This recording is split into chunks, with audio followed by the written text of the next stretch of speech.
नमस्कार, दर्श न्यूज़ देख रहे हैं आप और मैं हूं आपके साथ दक्षा प्रिया। तो एनडीए की सीट शेयरिंग का फॉर्मूला अब पूरी तरीके से क्लियर हो गया है। इस वक्त बात करने के लिए हमारे साथ जनता दल यूनाइटेड के प्रवक्ता अभिषेक झा मौजूद है। तो अभिषेक जी, जिस तरीके से 16 सीटों की बात हमने कही थी, 16 सीटें अब तय हो गई जेडीयू। आप लोगों के पास बहुत पुख्ता जानकारी रहती है, इसलिए आप लोग इस तरह की खबरें सूत्रों के हवाले से चला रहे थे। बहरहाल अब तो चीज़ें वास्तविकता में आ चुकी है और सीटों का बंटवारा हो चुका है। आपने देखा है कि कितने समन्वय के साथ सीटों का बंटवारा हुआ है और किस तरह की भ्रामक बातें लगातार हमारी पार्टी, हमारे गठबंधन के विषय में कही जा रही थी कि सीटों का बंटवारा नहीं हो पाएगा।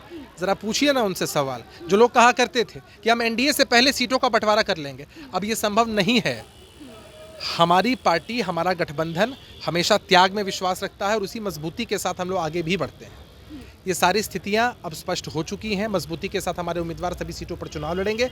हम 16 सीटें नहीं मानते, हम मानते हैं कि हम 40 सीटों पर चुनाव लड़ रहे हैं। हमारी पार्टी 40 सीटों पर चुनाव लड़ रही है क्योंकि हमारा गठबंधन 40 सीटों पर चुनाव लड़ रहा है और एक बड़े मार्जिन से हम जीतेंगे। एनडीए की बात जहां तक की जाए तो एनडीए का आप लोग हिस्सा और अहम हिस्सा है अगर बिहार में कह ले तो, और ऐसे में 5 सीटें चिराग पासवान को दे दी जाती है, चाचा पशुपति पारस के हाथ खाली रह जाते। आखिर ऐसा क्यों कि तरजीह नहीं दी गई? ऐसा नहीं है, राजनीति में परिस्थितियों के हिसाब से फैसले करने पड़ते हैं और कई बार कड़े फैसले करने पड़ते हैं। हो सकता है उससे कुछ लोगों को ठेस पहुंचती हो या उनको अच्छा नहीं लगता हो, लेकिन राजनीति में कोई व्यक्तिगत या निजी लाभ नहीं होता है। लेकिन तरजीह नहीं दी गई ना। अब इसे आप किसी भी शब्दों के हिसाब से पिरो सकते हैं। वास्तविकता यही है कि एनडीए का ये जो कुनबा है इसी फॉर्मेट में है और मजबूत है।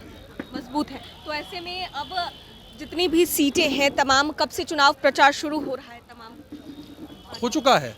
हम परीक्षा की तैयारी नहीं करते हैं, हम परीक्षा के लिए हमेशा तैयार रहते हैं और हम पूरी तरीके से तैयार हैं। बहुत बहुत धन्यवाद। तो ये थे हमारे साथ जेडीयू के प्रवक्ता अभिषेक झा, जो उनसे बातचीत कर रहे थे। और ऐसे में एनडीए में जिस तरीके से अब सीटों का फॉर्मूला क्लियर हो चुका है, तो इसी को लेकर के बातचीत कर रहे थे जेडीयू प्रवक्ता अभिषेक झा से। कैमरा पर्सन ऋतिक के साथ मैं दक्षा प्रिया, दर्श न्यूज़, पटना।